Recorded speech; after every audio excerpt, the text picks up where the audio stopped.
Hello friends, without oven, without bake, without చాక్లెట్తో కూడా cake చేయొచ్చు అంటే నమ్ముతారా? అది కూడా కూల్ కేక్ అండి. సో ఫాస్ట్గా ట్రై చేయండి. నేనైతే ఓరియో బిస్కెట్స్ తీసుకున్నాను 1 ప్యాకెట్. సో అన్నీ కూడా ఒక బౌల్లో పోసుకొని నేను క్రీమ్ అండ్ బిస్కెట్స్ 2 సెపరేట్ చేసుకున్నాను.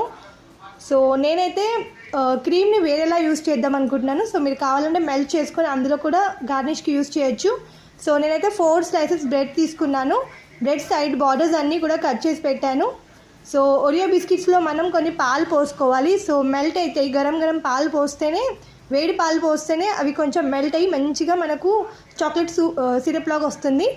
సో నేనైతే 1 స్పూన్ షుగర్ తీసుకొని వాటర్ పోసుకొని మెల్ట్ చేసుకున్నాను బాగా. సో ఇంకో ప్లేట్ తీసుకొని అందులో మనం ఈ ఓరియో సిరప్ వేసుకొని బ్రెడ్ పెట్టుకొని పైన షుగర్ సిరప్ వేసుకోవాలి. సో షుగర్ సిరప్ వేసుకుంటేనే మనకు ప్రాపర్ కూల్ కేక్ టేస్ట్ వస్తుంది. ఎందుకంటే బ్రెడ్ అనేది కొంచెం థిక్నెస్లో ఉంటుంది కాబట్టి, మెల్ట్ కావాలి కాబట్టి షుగర్ సిరప్ వేసుకుంటే చాలా టేస్ట్గా ఉంటుంది.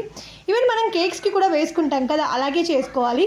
సో టోటల్గా నేను గార్నిష్ చేసుకున్నాను సిరప్తోనే, వితౌట్ చాక్లెట్ యూస్ చేస్తున్నాను చూడండి. సో మీరు ట్రై చేయండి. అలాగే ప్లీజ్ సబ్స్క్రైబ్ చేసుకోండి. సో వంటలు రాని వాళ్ళు ఎవరైనా కూడా ట్రై చేయొచ్చు. ఇంత ఈజీ కేక్ అంటే కూల్ కేక్. సో చూసారుగా చాలా టేస్టీగా ఉంది.